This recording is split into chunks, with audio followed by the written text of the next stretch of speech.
अध्यात्म सरोवर ग्रंथ का हम स्वाध्याय कर रहे हैं। इसमें आज हम पृष्ठ संख्या 189 पढ़ेंगे 189। पीछे हम कल विचार किए थे, निराशा के विषय में प्रकरण चल रहा है कि जैसे अभिमान एक बहुत बड़ा दोष होता है, व्यक्ति के अंदर उन्नति होने नहीं देता है, ऐसे ही अभिमान जैसा ही एक दोष है निराशा। यह अनेक व्यक्तियों को घेरा रहता है अथवा निराशा से लोग युक्त रहते हैं और उसके कारण विशेष समाज राष्ट्र की तथा अपनी उन्नति भी नहीं कर पाते हैं। तो उसको आगे पढ़ते हैं। निराशा तथा अभिमान, पृष्ठ संख्या 189 निकालेंगे। दूसरे पैराग्राफ है प्रथम शीर्षक में। निराशा तथा अभिमान का मूल कारण है अस्मिता क्लेश अथवा स्वस्वामी संबंध। अस्मिता क्लेश 5 क्लेश होते हैं: अविद्या, अस्मिता, राग, द्वेष और अभिनिवेश। तो जो अस्मिता क्लेश है, बुद्धि और आत्मा दोनों के स्वरूप को एक मानना। जैसे कोई भी भौतिक पदार्थ को हम प्रयोग करते हैं, भोजन आदि करते हैं, तो उसमें हम सोचते हैं कि मैं जो हलवा खा रहा हूँ ये तो मेरा शरीर में घुस रहा, जबकि आत्मा के लिए कुछ भी उसका प्रयोजन नहीं होता है, शरीर के लिए होता है वो व्यक्ति। लेकिन अच्छे मिठाई खाता है अथवा अच्छे गाड़ी, मोबाइल आदि आदि जो साधन हैं उसको प्राप्त करने के बाद अपने आप वो फूला हुआ महसूस करता है और थोड़ा सा अभिमान से युक्त हो जाता है। तो इसलिए उसको अस्मिता क्लेश कहा गया। और दूसरा स्वस्वामी संबंध, सारे भौतिक वस्तुओं को और साथ साथ शरीर को भी उसका हम स्वामी अपने आप को मानते हैं, जबकि वास्तविक स्वामी कौन है? परमात्मा है, और हम अपने आप को मान के चलते हैं। अर्थात विद्या, बल, धन आदि में ममत्व और परत्व। एक विडंबना यह भी है कि व्यक्ति लौकिक जीवन को जीता हुआ ही ऋषियों के समान आध्यात्मिक उपलब्धियों को प्राप्त करना चाहता है। लौकिक जो सुख सुविधाएं हैं उनको हम भोगते हुए, प्रयोग करते हुए, प्रयोग अर्थात अति आवश्यकता अनुसार तो प्रयोग कर सकते हैं, वस्त्र है, भोजन है, मकान है, लेकिन अज्ञानता के कारण हम अधिक साधनों का संग्रह कर लेते हैं, अधिक विचारों का संग्रह कर लेते हैं, खाना पीना मौज मस्ती करना चाहते हैं, और साथ साथ फिर आध्यात्मिक उपलब्धियां जो है विवेक, वैराग्य, समाधि, जितेंद्रियता, एकाग्रता आदि जो आध्यात्मिक उपलब्धियां हैं उसको भी प्राप्त करना चाहते हैं। तो ये दोनों में तो विरोध है। तो संपूर्ण सुख सुविधाओं में ही त्यागमय जीवन की कल्पना करता है। सारे भोगों को भोगते हुए, अच्छे अच्छे साधनों को प्रयोग करते हुए फिर सोचता है कि मैं त्यागमय जीवन जी लूँ। जंगल जाना नहीं चाहता है, आश्रमों में रहना नहीं चाहता है, घर से निकलना नहीं चाहता है, घर में ही गड्ढे खोदकर, ईंट पत्थरों को सजाकर, नल लगाकर, लता बल्लरी लगाकर, उगाकर, जंगल, नदी, पहाड़ बनाकर यथार्थ में तपोवन समझता है। घर में ही बना देते हैं। ऐसे व्यक्ति को बाहर निकलते ही, परिस्थितियों के सामने आते ही काट मार जाता है, अर्थात बहुत अधिक कठिनाई हो जाती है। समस्याओं का समाधान भी होता है, बाहर भी त्यागी, तपस्वी, सेवाभावी की परिचर्चा संभव है, ऐसा ना मानकर व्यक्ति जन्म मरणगार में सड़गल कर समाप्त हो जाता है। घर में ही रहता है, न वानप्रस्थ लेता है अथवा विशेष साधना के लिए प्रयत्न करता है। स्थूल रूप से सांसारिक संबंधों से दूर हुए बिना इन आध्यात्मिक परिस्थितियों व उपलब्धियों की प्रतीति संभव नहीं है। तो सांसारिक जो संबंध है, पारिवारिक संबंध है, अलग अलग हम संबंध बनाए हुए रहते हैं, उसको छोड़ेंगे नहीं तो आध्यात्मिक जो परिस्थितियां हैं, उपलब्धियां हैं, उनको प्राप्त नहीं कर सकते, उनको जान भी नहीं सकते। यदि ऐसे होता तो ऋषि मुनि लोग क्यों घर द्वार छोड़ के गए? जो बहुत पढ़े लिखे व्यक्ति भी होते हैं, बड़े बड़े करोड़पति व्यक्ति होते हैं, अरब व्यक्ति होते हैं, सब होते हुए भी सारा छोड़ के फिर जंगल में क्यों गए हैं? और शास्त्रों में, ऋषियों ने, वेदों में सब जगह क्यों वर्णन किया गया है कि तपस्या, जंगल में रहना, आश्रम में रहना और साधु सन्यासी आचार्यों के सानिध्य में रहना, तपस्या पूर्वक विद्या अध्ययन करना, तो ये सब व्यर्थ हो जाएंगे। तो सांसारिक जो संबंध है उनसे दूर रहकर ही आध्यात्मिक जो उपलब्धियां हैं उनकी प्रतीति हमको हो सकती है, नहीं तो ज्ञान होगा ही नहीं। हम ऐसे ही सामान्य रूप से जितना है उतने ही संतुष्ट होकर रह जाएंगे। किनारे पर या पुल पर खड़े होकर देखने में तथा धारा में प्रविष्ट होकर देखने पर मन की स्थितियां भिन्न भिन्न होती हैं। गंगा में जाते हैं अथवा कहीं स्नान करने हम जाएंगे नदी में, बाहर खड़े होकर देखना और अंदर घुसकर स्नान करना, प्रवाह के अंदर जाना, दोनों अलग अलग है। मझधार में प्रविष्ट होने पर जिस धैर्य और पराक्रम का साक्षात होता है, किनारे पर से उसका अनुमान भी कठिन है।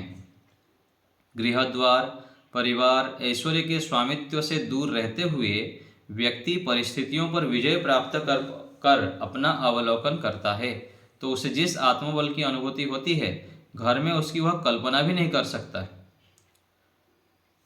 आध्यात्मिक जो उन्नति है, आध्यात्म मार्ग पर जो ईश्वर के सानिध्य में, वैराग्य में और एकाग्रता आदि में जो उपलब्धियां हैं सांसारिक अवस्था में, उसका तो हम कल्पना भी नहीं कर सकते। कितने गुना अधिक उपनिषद में कितना वर्णन आता है ईश्वर के आनंद के विषय में। यहाँ संसार में जो व्यक्तियों में, वस्तुओं में, स्थान में अलग अलग साधनों से हम सुख मिलता है ना, उसके कितने गुना, हजारों, लाखों, करोड़ों गुना अधिक आनंद परमात्मा के सानिध्य में, समाधि में, वैराग्य में प्राप्त होते हैं। लेकिन वो तब समझ में आएगा जब हम तपस्या करेंगे। वेद मंत्र में आता है, ऋग्वेद में, अतप्त तनुर न तदामो अश्नुते। जो अतप्त तनु है, जो अपने शरीर को तपाए नहीं हैं, तप की भट्टी में गए नहीं हैं, उनको परमात्मा की जो सच्चा आनंद है उसकी प्राप्ति नहीं हो पाती। और योग दर्शन में भी कहा गया, न अतपस्विनो योगः सिद्ध्यति। जो अतपस्वी है उनको योग की सिद्धि नहीं होती है, जो विशेष योग की उपलब्धियां हैं वह प्राप्त नहीं हो पाते। और यह घर में रह के अथवा अधिक सुख साधनों में हम रह के इंद्रियों को खुला छूट दे के प्राप्त करना चाहे तो असंभव है। अतः आध्यात्म मार्ग पर जितने भी आए वे सब इन संबंधों की उपेक्षा करके ही आए हैं। यदि हम भी ऐसा करेंगे तो उनके समान क्यों नहीं अग्रसर हो सकते हैं। जब तक सफलता की आशा तथा आत्मविश्वास लेकर ना चला जाए तब तक प्रगति हो नहीं सकती। यहाँ भी पुरुषार्थ तथा ऋषियों के अनुकूल जीवन हो तो अवश्य प्रगति होती है। स्वाध्याय, सत्संग, एकांत, मौन, गंभीरता, भोगों से अनासक्ति आदि अनुष्ठानों से ऐसी भावना जगती है कि व्यक्ति को लगने लगता है कि ध्यान, समाधि आदि को अवश्य प्राप्त कर लूँगा। कब होगा ये? जो व्यक्ति स्वाध्याय करता है, निरंतर सत्संग करता है, एकांत वास करता है, मौन रहता है, गंभीर रहता है, भोगों से दूर रहता है, तब उसको यह अनुभूति होती है कि मैं ध्यान, समाधि आदि को अवश्य ही प्राप्त कर लूँगा, निश्चित ही प्राप्त कर सकता हूँ, यह अनुभूति होती है। असंख्य बार मुक्ति को प्राप्त किया है, इस बार भी क्यों नहीं प्राप्त करूँगा, क्यों नहीं प्राप्त कर सकता मैं?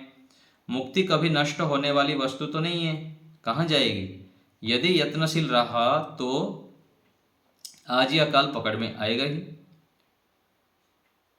तो ये क्या है? निराशा से बाहर निकल और आशा का किरण व्यक्ति के अंदर जागता है और आत्मविश्वास, आत्मबल विशेष आने लग जाता है।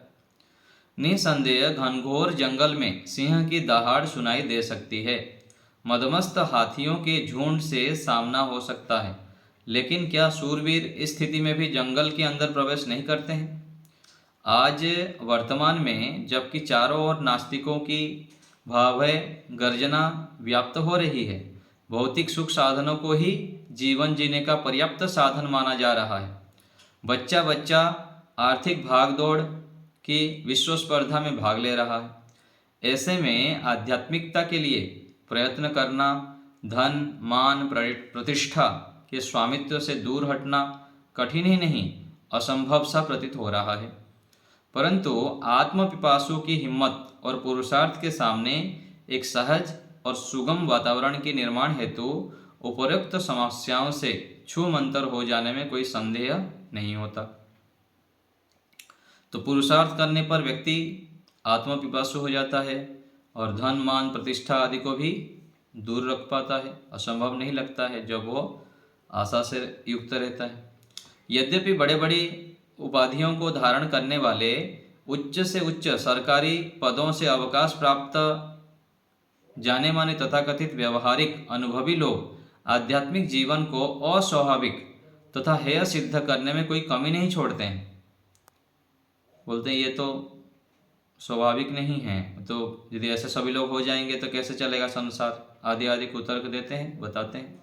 परंतु साधारण व्यक्ति भी यदि सच्चाई को जानने की इच्छा करे और वहाँ तक पहुँचने का प्रयत्न करे तो समय का ढोल पीटने वाले और उन चिकने घड़ों पर भी कुछ न कुछ प्रभाव डालने वाले अवश्य ही समर्थ हो जाएगा। वास्तविकता यही है कि जिसके अंदर जीवन होता है वह सच्चाई पर अड़ जाता है, तो संसार की कोई भी शक्ति उसे उसके संकल्प से डिगाने में समर्थ नहीं हो सकती। आज भी इतिहास से कोई भी इस बात को पूछ सकता है। जो सच्चाई को जानने के लिए अड़ जाता है, जुट जाता है और वह फिर प्राप्त कर लेता है सत्य मार्ग को। आज भी देख सकते हैं हम कि अनेक सारे जो अलग अलग संप्रदाय में लोग जाते हैं, कितने सारे संप्रदाय आज है, 2000 लगभग बताते हैं।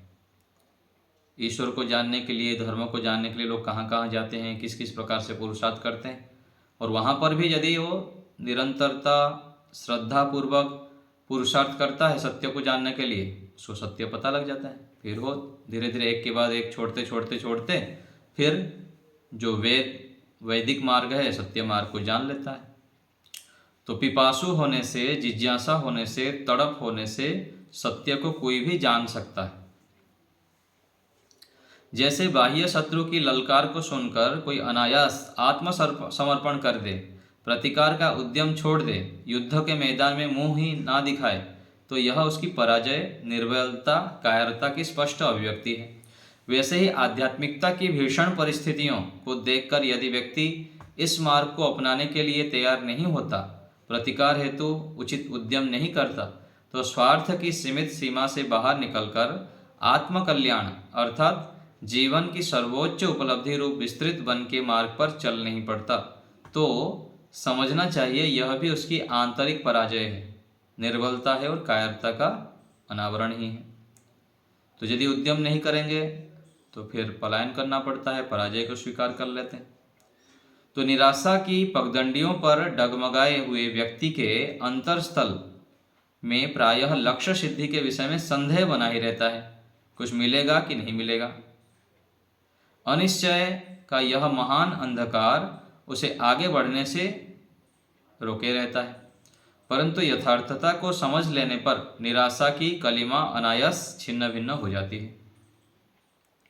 इस विषय में प्रसंगवशात हरिओद कवि की एक बूंद कविता उचित प्रतीति होने से सावार उद्धृत की जा रही है।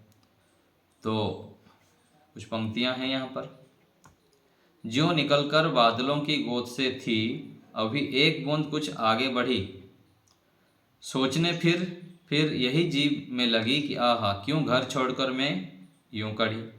देव मेरे भाग्य में है क्या बदा, मैं बचूंगी या मिलूंगी धूल में, या जलूंगी गिर अंगारे पर किसी, चू पड़ूंगी या कमल के फूल में। वह गई उस काल एक ऐसी हवा जो समुंदर और आई अनमनी।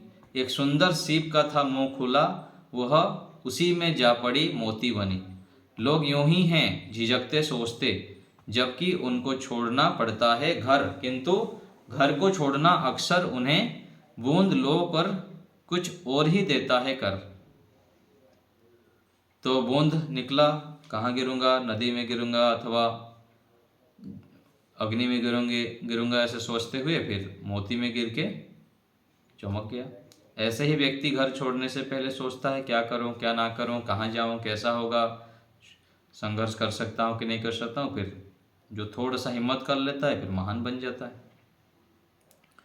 अब तो जहाँ आध्यात्मिक जगत में वेद, उपनिषद, ऋषि मुनियों, महापुरुषों के सत्संग स्वाध्याय से विवेक वैराग्य की तेज हवा बह रही है तथा सतत ही उस सर्वव्यापिनी पुत्र वत्सला की आनंदमयी मुक्ति गोद सिप मुख से अनंत गुणा विस्तर लिए फैली हुई है, उसमें पड़ जाने के लिए हिचकने की क्या बात है। इस स्थिति में आध्यात्मिक पथिकों के लिए बिना सोचे समझे चल पड़ना कोई चिंता की बात नहीं है।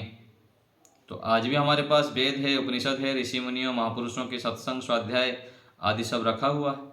ऐसे सोचते हुए जो चल पड़ता है वह आगे बढ़ जाता है। जिस शुभ दिन और उल्लासमय वेला की चिराकांक्षा को लेकर वह आगे बढ़ा, जिसके लिए बड़े धैर्य और शांति के साथ अनुकूल वातावरण बनाता रहा, इसके इस कार्य से सहमत हुए महानुभावों का आशीर्वाद सतत उसके साथ होगा। यह सत्य है कि आज भी आध्यात्मिक उद्यान में अनेकों ऐसे फूल खिले हुए हैं जिनकी सुगंध फूट फूट कर दिशाओं में बिखर रही है। जो कोई वहां पहुंचेगा निश्चय से वह भी सुवासित हो जाएगा। हो सकता है आध्यात्मिक पथिक का इतिहास लिखा ना जाए, हो सकता है लिखा हुआ इतिहास पुस्तकालय में दब जाए, हो सकता है उस ग्रंथ पर सरकार का प्रतिबंध लग जाए, हो सकता है विरोधी हाथों से भस्मासात हो जाए, पर उस पथिक को इस ओर ध्यान नहीं देना चाहिए। यह उसका विषय नहीं है, क्योंकि यह कर्तव्य नहीं है, ना ही इस पर उसका अनिवार्य अधिकार है। यदि नकारात्मक चिंतन करने लग जाए, ये पुस्तक यदि नहीं मिलेगा तो वह लोप हो जाएंगे, आदि आदि विषय सोच के निराश हो गया तो गया। और यदि आशा के साथ उत्साह के साथ बढ़ता है तो सब रास्ता खुल जाता है। औरों से उसे कुछ मिले या ना मिले, किंतु पथिक की तपस्या और बलिदान की फौलादी ईंटों से बनी आंतरिक जीवन भित्ति को कौन गिरा सकेगा। अहरनिश बढ़ाए गए कदम से प्राप्त आदर्श लक्ष्य की समीपता से उसे कौन दूर ले जा सकेगा। यात्रा पूरी हो जाने पर तो जगत जननी उसे निश्चय से अपने आनंदमय गोद में उठा ही लेगी। तो निराशा हानिकारक है, हर समय उत्साहित रहना चाहिए। व्यक्ति सोचता है कि मेरा तो संस्कार ठीक नहीं है ना, और मैं कुछ नहीं कर सकता, इतनी आयु हो गई, मेरे अंदर बहुत सारे दुर्गुण हैं, आदि आदि सोचते हुए वह हताश होके उद्यम करना छोड़ देता है। लेकिन इतिहास में हम जो पीछे मोड़ के देखेंगे, कितने हमारे से भी कितने बड़े बड़े दोषों से युक्त व्यक्ति भी महान ऋषित्व को प्राप्त किए, महान बड़े बड़े कार्य किए, समाज राष्ट्र के लिए आदर्श बन के गए हैं। तो परमात्मा को कहा गया वज्र रूप अस्त्र, जैसे वज्रपात बोलते हैं ना, इंद्र के वज्र होते थे, वज्रास्त्र या क्या बताते थे इंद्र के। तो ऐसे ही परमात्मा के सानिध्य में जब हम बैठते हैं, उनकी उपासना करते हैं, उनके गुणों को धारण करते हैं, तो सारे दोष, दुर्गुण, दुख, कष्ट, बाधाएं, निराशाएं, हताशाएं, समस्याएं, रोग, सब व्याधि चले जाते हैं। इसलिए वहाँ पर कहा गया योग दर्शन में, तत्र निरतिशयम सर्वज्ञ बीजम, परमात्मा के अंदर बहुत सर्वज्ञता का बीज है। और वहाँ कहा गया, वहाँ पर आया व्याधि, स्त्यान, संशय, प्रमाद, आलस्य, जो सारे व्याधि गिना दिए, तत्प्रतिषेधार्थम एक तत्व अभ्यास, जितने भी व्याधि है और विघ्न है योग के, उन सबको हटाने के लिए एक तत्व परमात्मा का अभ्यास करने के लिए कहा गया। जब हम निरंतर ईश्वर के सानिध्य में जाते हैं, उनकी उपासना करते हैं, उनके गुणों को बार बार चिंतन करते हैं और समय लगाते हैं परमात्मा के चिंतन में, उनकी उपासना में, उनके गुणों को गान करते हैं, तो धीरे धीरे करके ईश्वरीय गुण हमारे अंदर आ जाते हैं और जितनी भी हमारी कठिनाई हैं, बाधाएं हैं, सब दूर हो जाते हैं। तो निराशा हानिकारक है, उसे हमें दूर करने के लिए प्रयत्नशील रहना चाहिए। इसमें किसी को कुछ पूछना है तो बताइए,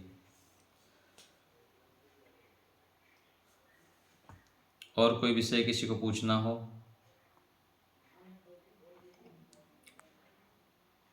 जी कुसुम माता जी बोलिए। जी, हमारे लाकरोड़ा में उपनिषद की शिविर होती है। अभी कक्षा से संबंधित माता जी पूछिए, बाह्य विषय नहीं। ठीक है। कक्षा से संबंधित अथवा आध्यात्मिक कोई शंकाएं हैं तो बताएं। तो हम पीछे के चर्चा कर रहे थे कि प्रत्येक क्षण ईश्वर की अनुभूति बनाए रखना क्या संभव है क्या। तो उसमें हम यह निष्कर्ष आया कि हम जब 100 मार्क लाने के लिए पुरुषार्थ करेंगे तो उसमें 99 ला सकते हैं, 95 ला सकते हैं, और अधिक से अधिक हम अधिक ला सकते हैं। तो हम यदि संकल्प करेंगे हर समय परमात्मा की उपस्थिति बनाने के लिए, तो हम अत्यधिक मात्रा में परमात्मा को स्मरण रख पाएंगे। तो आज हमारा एक दूसरी चर्चा है, आप लोग उत्तर दीजिएगा, कि जो ईश्वर को हर समय पकड़ के रखता है अथवा ईश्वर के गुणों को धारण करता है, ईश्वर के गुणों को धारण करता है, तो उसके व्यवहार में क्या दिखाई देगा, आप बताइए। हाथ उठाइए, मैं नाम लूँगा, फिर आप बताइएगा। ईश्वरीय गुणों को धारण करने के बाद हर समय परमात्मा को जो पकड़े रखता है, उसके व्यवहार में क्या लक्षण दिखाई देंगे। सचदेवा साहब बताइए। आचार्य जी, मैंने अनुभव किया है जी कि हमारा स्वभाव बहुत शांत हो जाता है। जी क्रोध भाव जो है वो दबा रह जाता है, कभी आता नहीं। कभी आने का भी लगे तो वो दबी जाता है। तो ये एक मैंने अभी उपलब्धि मेरी हुई है, तो इस पे मेरा विचार है। बहुत अच्छा। सुदेशना माता जी। आचार्य जी नमस्ते।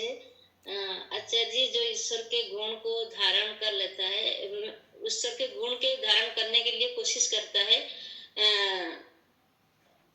मेरा जो अनुभव है मैं ये बताती हूँ कि मेरा अंदर बहुत संघर्ष आता है।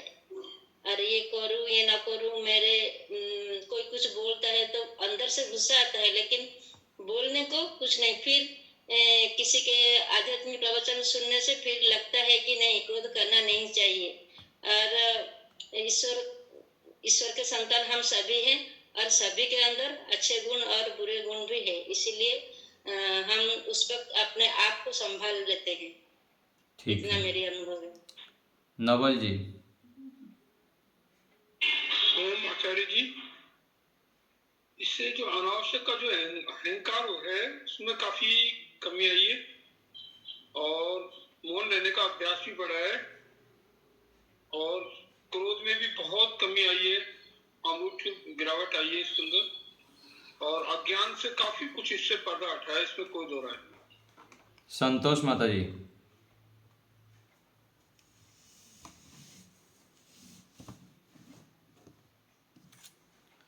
निमाई जी।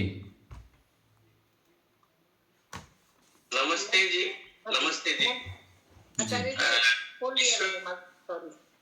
आचार्य जी, मेरा अनुभव है कि जैसे, चलो आप ईश्वरीय गुण, बोलिए। मैं बोलूं? मैं बोल लेता हूँ। निमाई जी। नमस्ते जी।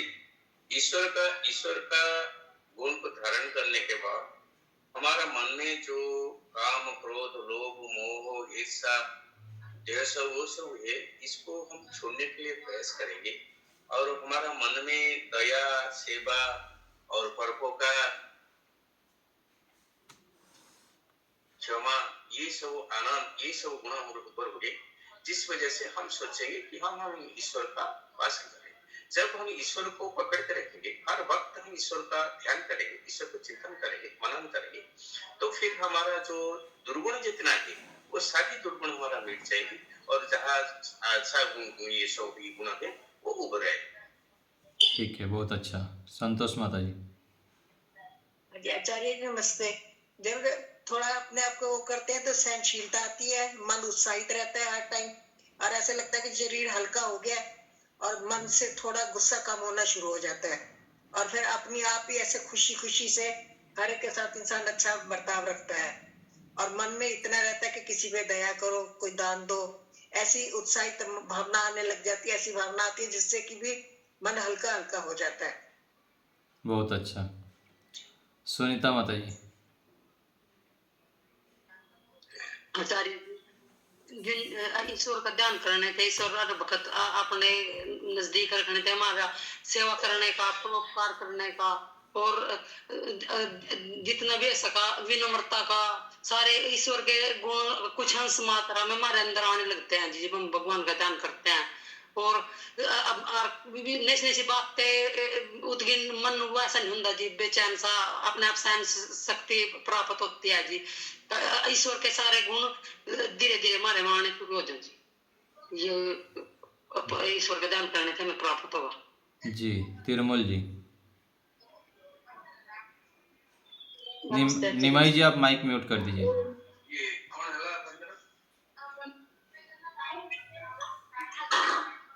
हाँ, तिरुमल जी जो बोलिए। ईश्वरीय गुणों को धारण करते हैं वो हमेशा शांत, स्थिर और प्रसन्न रहते हैं। हम्म। चाहे कुछ भी हो जाए वो हमेशा स्थिर रहते हैं। ऐसा नहीं कि माने समस्या के हिसाब से उनका ये नहीं बदलता है, और कुछ भी अच्छा हो बुरा हो जो भी हो स्थिर रहेंगे और हमेशा प्रसन्न रहते हैं। ठीक है। ये सचिन जी। निमाई जी, आप माइक म्यूट करिए। उनको निकालना भी नहीं हो पा रहा है ना। निमाई जी, माइक म्यूट करिए। सचिन जी।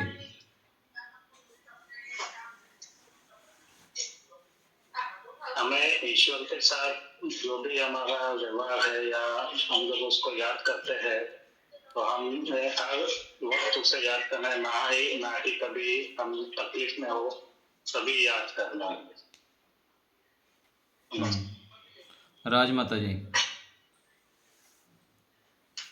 नमस्ते आचार्य जी।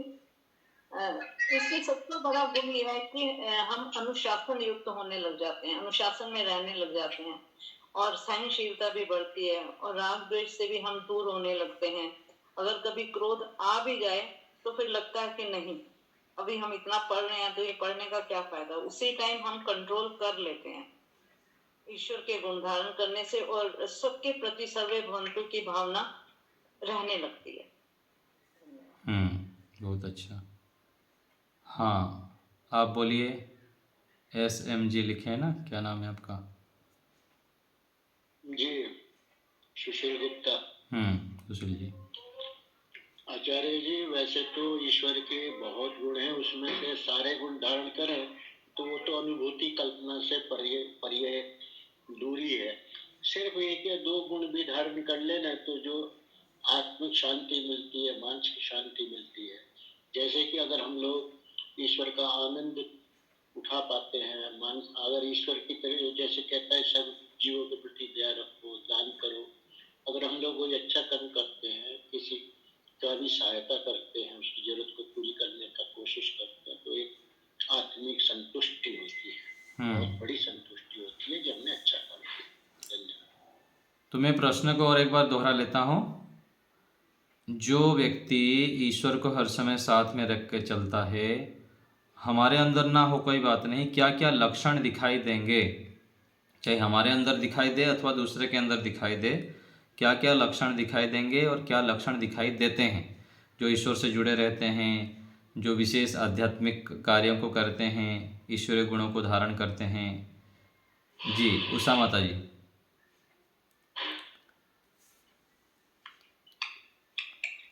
सुशील जी, माइक म्यूट कर दीजिए आप। उषा माता जी। आचार्य जी नमस्ते। अगर हमारे अंदर ईश्वर के गुण आ जाते हैं तो सबसे बड़ी बात तो पहले हमारा मन बहुत शांत हो जाता है, और हमारा मान अपमान, दुख सुख, लाभ हानि, इससे हम परे हो जाते हैं, क्योंकि दोनों में हम सम रहना सीख जाते हैं। सुख आए या दुख आए, हम दोनों में समान हो जाते हैं। लाभ हानि हो, जय पराजय हो, हम समान रहने लग जाते हैं, क्योंकि जब ईश्वर के हम भक्ति में इतने लीन हो जाते हैं तो हमें सुख सुख नहीं लगता और दुख दुख नहीं लगता, मान अपमान हमें नहीं लगता है। हम ईश्वर के भजन में इतने लीन हो जाते हैं और हमारा मन एकदम शांत हो जाता है, अंदर से हम एकदम सुखी और शांति हमें प्राप्त होती है। इति ओम शांति। जितेंद्र जी। नमस्ते जी। कि जो ईश्वर के गुण धारण करते हैं उसकी ऐष्णाएं कम हो जाती है, धीरे धीरे विवेक होता जाता है, और जैसे जितना जितना विवेक बढ़ता जाएगा उतना उतना वैराग्य भी बढ़ता जाएगा, और वैराग्य बढ़ने से ईश्वर के प्रति भावना अच्छी रहेगी और ईश्वर से के साथ जुड़ने का अवसर जल्दी आएगा। ओम अस्तु। यशपाल जी। ईश्वर को अपने साथ समझने के साथ में रहने से, या जैसे ईश्वर हमें देख रहा है, सुन रहा है, कुछ जान रहा है, ये भावना अपने साथ में रखने से सबसे पहले तो किसी भी अन्याय से हमारे को डरने से, ईश्वर हमारे साथ है, हमें किसी से डरना नहीं, और हम जो सही काम करेंगे, किसी का बुरा नहीं चाहेंगे, सब जग के प्राणी को अपने भाई बहन जैसे ही समझेंगे। ईश्वर न्यायकारी है और वो हमारे साथ है।